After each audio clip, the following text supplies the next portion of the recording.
In the Mortal Lands, hunger gets you killed. Welcome to the very first open case file for A Court of Thorns and Roses by Sarah J. Maas. I'm Crystal, and this is Crystal Undercover. Stop now if you haven't read the book, major spoilers ahead. As an author in training, I perform forensic investigations on narrative architecture. I'm deconstructing every chapter to see how the story is built from the ground up. Today's case is Chapter 1 of ACOTAR, and why a single ash arrow just changed everything. Let's dive right into the world building. So far, we have learned of two different locations. So we've got the Mortal Lands and Prythian. The Mortal Lands, we don't know who the ruler is. The landmarks are the border, Feyre's cottage, as well as the Mortal Village.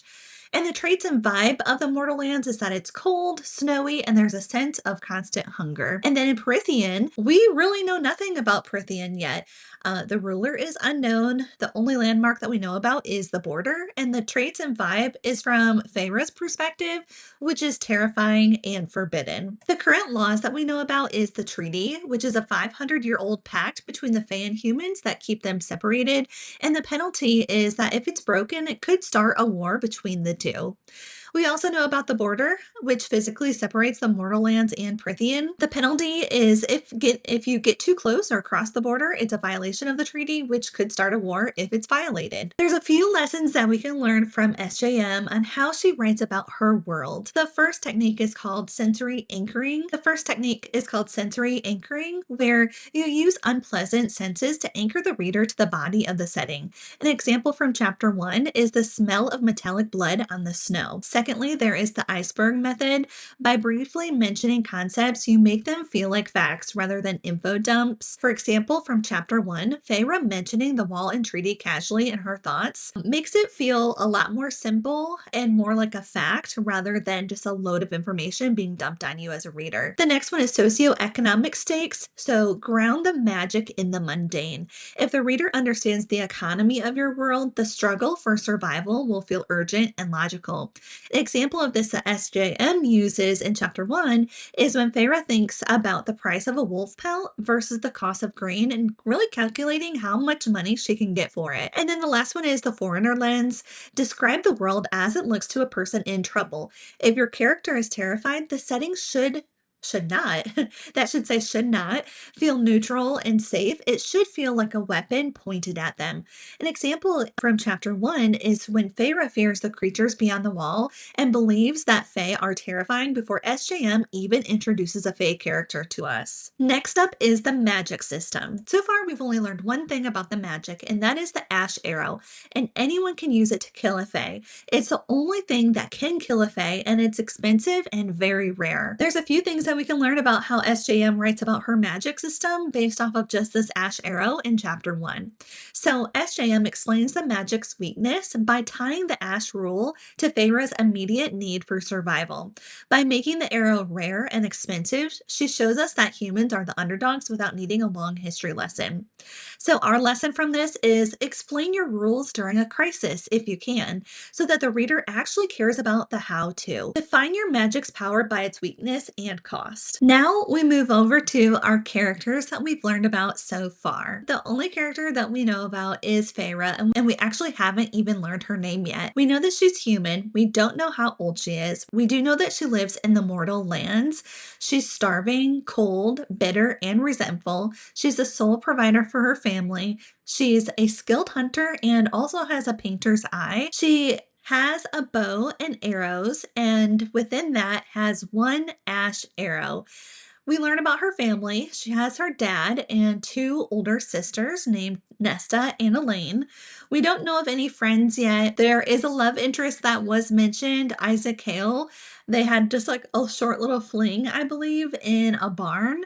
And then her current threats right now are the winter, starvation, and rumors of Fae sightings. So to take a deeper look at Feyre's family tree as we know it, is right now she has a dad. We don't know his name yet. We know that she's got to have a mom, but we have not even heard about her yet. Her two older sisters' names are Nesta and Elaine. So jumping into Feyre's case file. So these are our open questions about Feyre that we haven't learned yet that we are wanting to learn more about. So, one, what happened to make her this angry and bitter? And why is she the only provider for her family? Why isn't anybody else helping get food on the table? Also, why is she illiterate? And also, she seems to have a crushing weight of responsibility to take care of her family that seems to go beyond being just a good sister.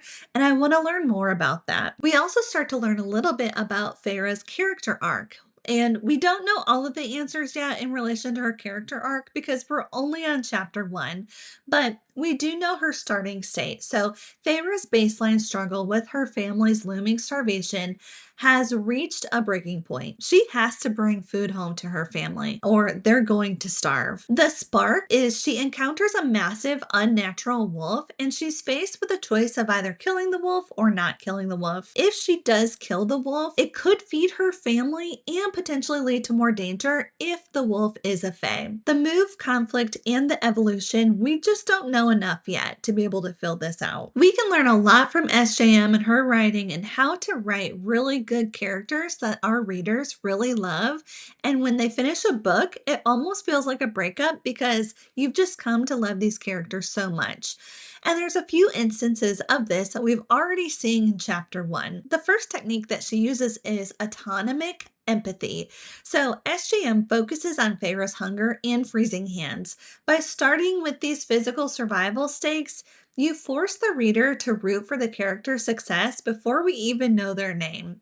And we can see this with Feyre. We want to see her win in chapter 1. The next one is emotional contrast. So SJM shows Feyre's flash of pity for the wolf right before she kills it, proving that showing a flicker of softness during a cold act keeps your character likable and relatable even when they're forced to do something brutal. The next one is high level competence. So SGM really details out Feyre's technical precision with her bow and how she's just a really skilled hunter. And by showing this, it proves that this character is an expert in their craft, and it instantly builds authority and earns the reader's respect for a capable protagonist. The next one is visceral reaction. So SGM describes Feyre's hammering heart and lacking muscles to show fear rather than just naming it, proving that mirroring a character's physical adrenaline spike creates a powerful biological connection that makes the reader feel the danger too. And lastly is the mirroring environment. SJM depicts the forest as a frozen tomb to reflect Feyre's internal state,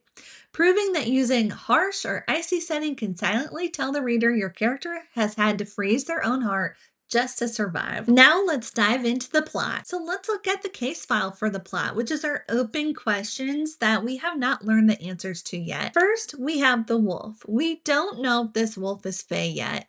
We don't know the danger of Feyre killing this wolf, and so that's an open question we're waiting an answer for. And then next is the ash arrow. I'm kind of curious. Is this ash arrow theory that it's the only thing that can kill a Fae a myth within the human world, or is it for real? Is it really the only thing that can kill a Fae? And the last open question that I have is in regards to the treaty. What is going to happen to Feyre if she killed a Fae?